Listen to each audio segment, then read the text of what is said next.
¿Cómo estás, Rafael? Bienvenido a Latina Noticias. Tenemos acá un espacio para conversar sobre libros.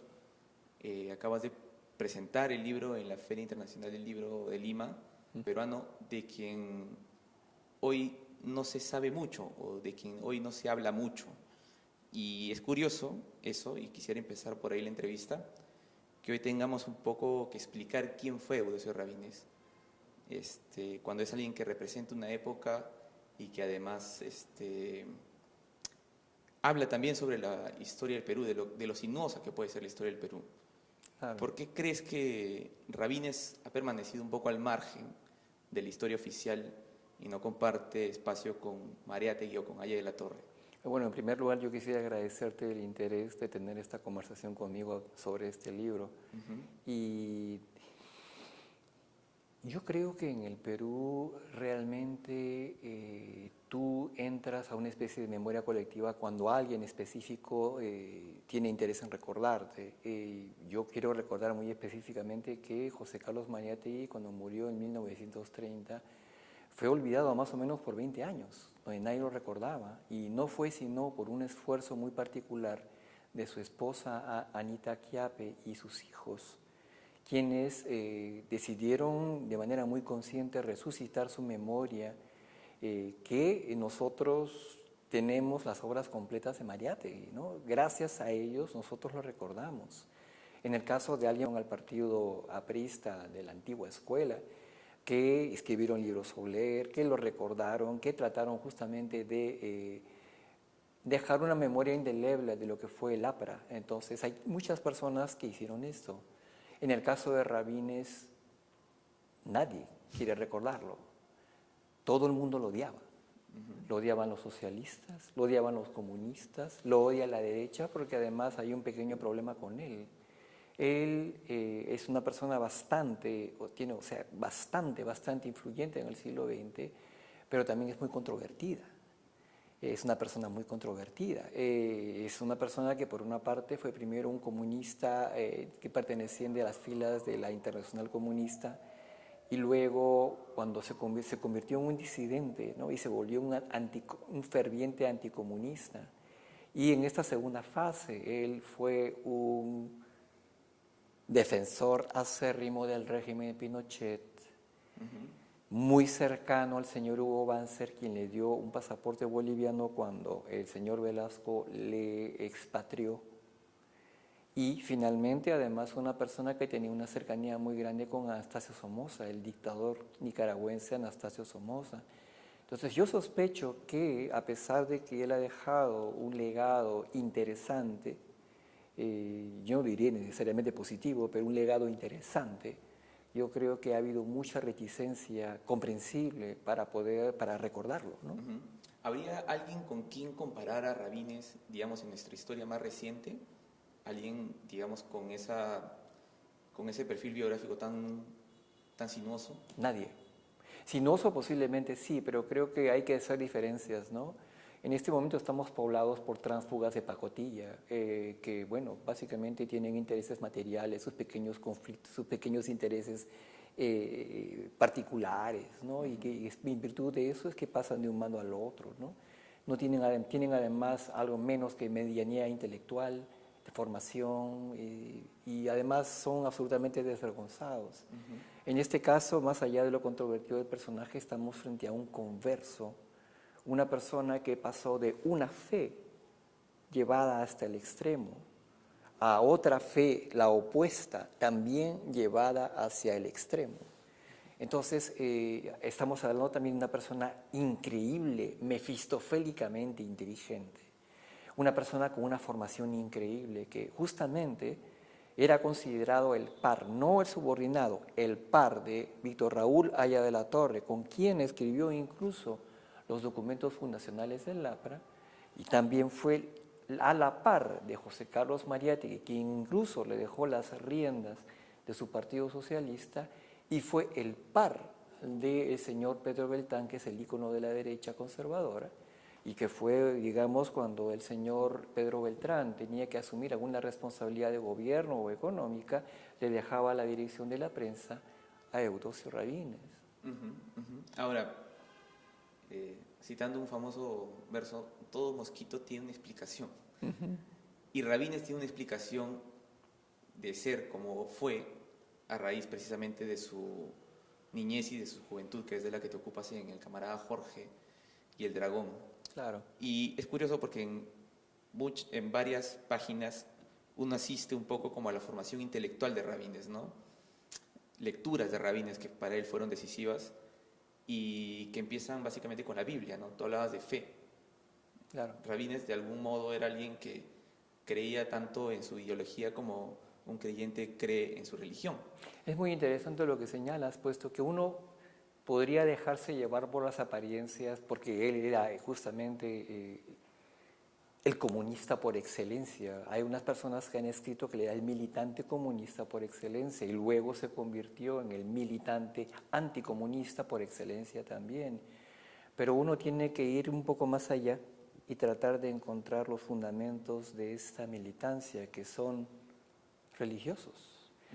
Justamente por ello es que decidí dedicarle un libro inicial a este periodo que yo pienso que es fundamental en la vida de una persona, el periodo de la niñez, la adolescencia y la primera juventud en la Cajamarca, además de principios del siglo XX, ¿no? Que es una Cajamarca tan interesante, tan turbulenta, tan devastada, además, como lo estaba en el Perú a comienzos del siglo XX, después de la derrota de la guerra con Chile, ¿no? Creo que esta especie de, este cóctel Molotov, además con las lecturas que tú mencionaste, la lectura de Renan, la lectura también de Nietzsche, crearon un fundamento moral, un fundamento religioso que fue fundamental para comprender las decisiones de ese personaje en el resto de su vida. Ahora, en este, digamos, recuento de los hechos, en esta recapitulación de la vida de Rabines, hay figuras y hay hechos que la novela recupera del pasado, ¿no? Claro. Me llama la atención el bandolerismo, que es claro. un tema tocado en nuestra literatura, pero sobre el que tú vuelves. Hay una matanza que, digamos, no tenemos como registrada en la historia oficial, la matanza de Yaucán, ocurrida en el año 1914. Y también está la recuperación de Eleodoro Benel, ¿no? Que es un bandolero que ha quedado un poco como en el margen. Claro. ¿Sientes que un poco el novelista está llenando un poco el vacío que el historiador no ha profundizado demasiado? Yo creo que no es tan cierto. Bueno, ahora posiblemente hayamos olvidado un poco estos eventos, pero creo que no es tan cierto que no dejaron una huella, puesto que inclusive, por ejemplo, esta masacre de Yaucán que tú mencionas fue mencionada muy claramente en El mundo de Sancho y Ajeno de Ciro Alegría. Este evento causó un revuelo muy grande cuando ocurrió. De hecho, ocasionó la renuncia del entonces equivalente a lo que ahora sería el ministro del Interior del país. Cuando ocurrió esta masacre en Yaucán, hubo una marcha que fue de víctimas de la masacre desde Yaucán hasta la capital, llevando en bolsas las cabezas de los niños decapitados en la matanza. Estos son hechos que crearon una huella muy fuerte en la psiquis colectiva de los cajamarquinos, ¿no? Claro, ahora mucho menos, ¿no? Pero creo que fue algo muy importante en la época. Lo que sí es interesante mencionar es que no fueron mencionados en absoluto en el libro de memorias de Eudoxio Rabines. Él dedica unas buenas 50 páginas a este periodo inicial, pero no dice absolutamente nada de esta masacre. Que incluso son, digamos, son recuerdos así bucólicos, románticos. Exactamente. Todo muy lindo. El problema de Cajamarca para él era que era soporífera, que no había nada que hacer, ¿no? Entonces, yo me he dado cuenta, y creo que también eso era parte del afán de dedicarle un volumen específico a este periodo de su vida.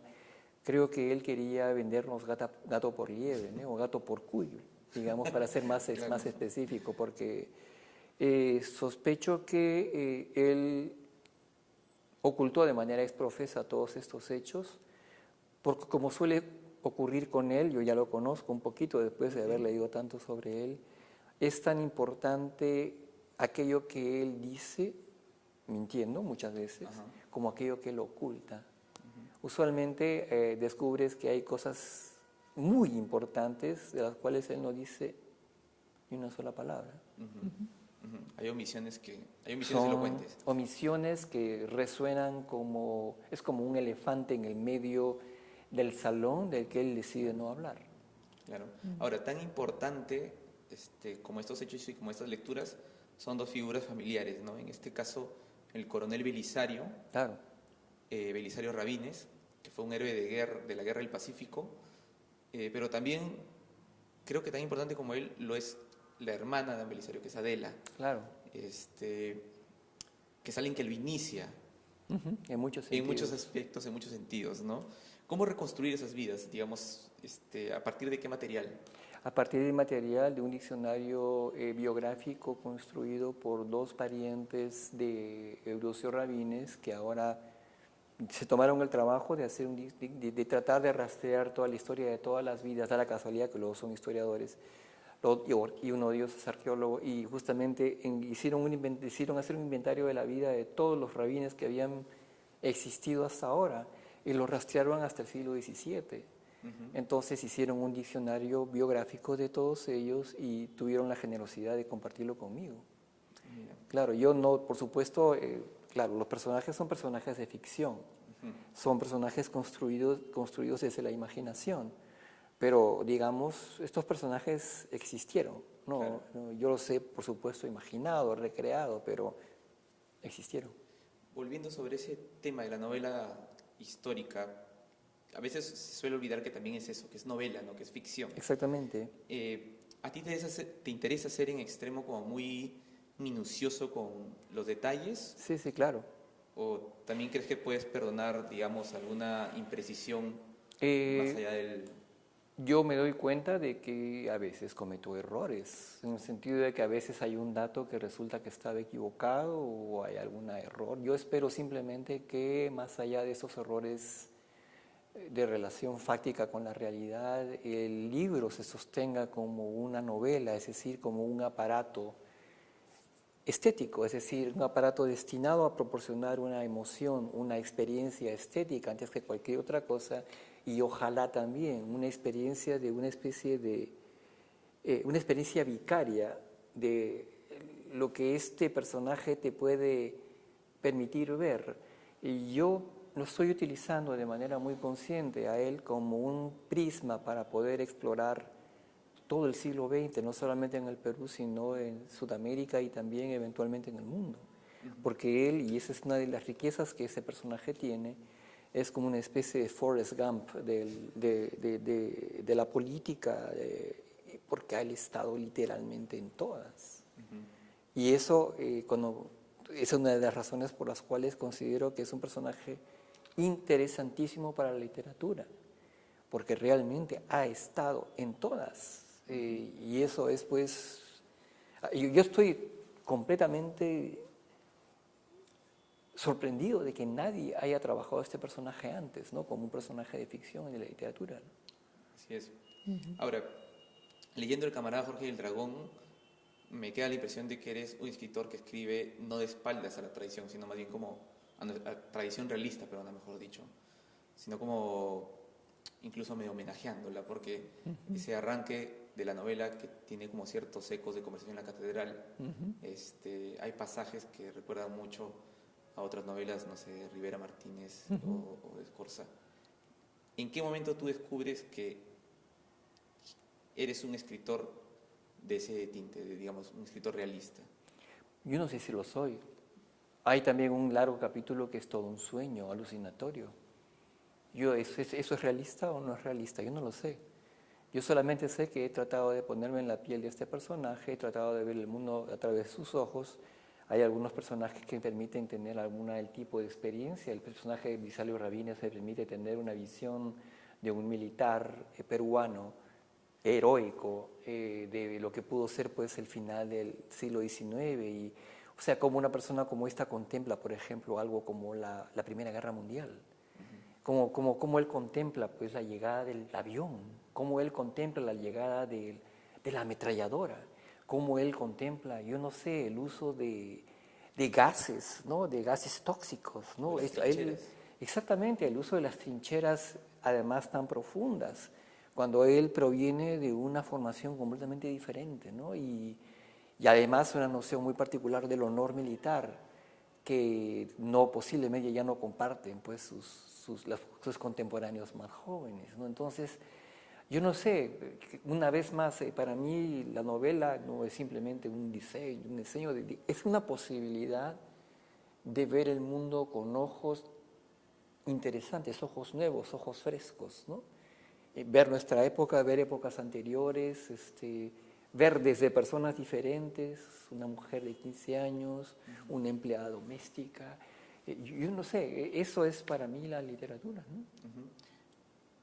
Se vienen 2 novelas más que componen, digamos, esta trilogía sobre Eudosio Rabines. 2 o más, no sabemos todavía. Ah, todavía no sabemos. Es una saga, no sé cuánto, si será una trilogía, tetralogía, pentalogía, no tengo idea. Ah, mira. ¿Y hay algún proyecto paralelo que estés trabajando más allá de la vida de Eudosio? ¿Podrías contarnos Bueno, un poco? tengo básicamente 2 proyectos más. Yo no tengo problema en mencionarlos. Hay una historia que yo tengo muy presente, que es la historia de Diego Cristóbal Condorcanqui, que fue la persona que tomó el relevo de la rebelión de Túpac Amaru II, ¿no? Túpac Amaru II murió después de que su rebelión, él fue ejecutado después de 6 meses. Pero honestamente, bueno, creo que él tuvo una rebelión bastante moderada, muy inclusiva, inclusive en su proyecto político de los españoles, de los criollos y de los indígenas e inclusive de los católicos. De hecho, la razón por la cual él no invadió, él no tomó el Cusco fue por escrúpulos religiosos. Él no quería que hubiera muertos inocentes. ¿Qué pasó? Cuando fue ejecutado, digamos, su relevo, ese señor al que mencioné, Diego Cristóbal Condorcanqui, radicalizó por completo su movimiento, y ahí sí es cuando comenzó la espiral de violencia que tuvo como consecuencia 100.000 muertos, ¿no? Es esa segunda parte la que me interesa a mí, porque tengo la impresión que tiene muchos ecos con la historia reciente contemporánea, no solamente del Perú, sino de Latinoamérica, ¿no? Hay otro proyecto también sobre un nazi, dos nazis que vivieron en el Perú y Bolivia, que son Friedrich Schwend y Klaus Barbie, ¿no?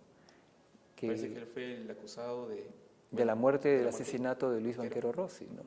Y honestamente creo que, bueno, a mí me sorprende mucho que la gente se haya tragado esta versión tan divertida de que los asesinos del señor Banquero Rossi fueron una secretaria y el jardinero, a los cuales fueron sentenciados y amnistiados por el gobierno militar en 1977, tengo entendido.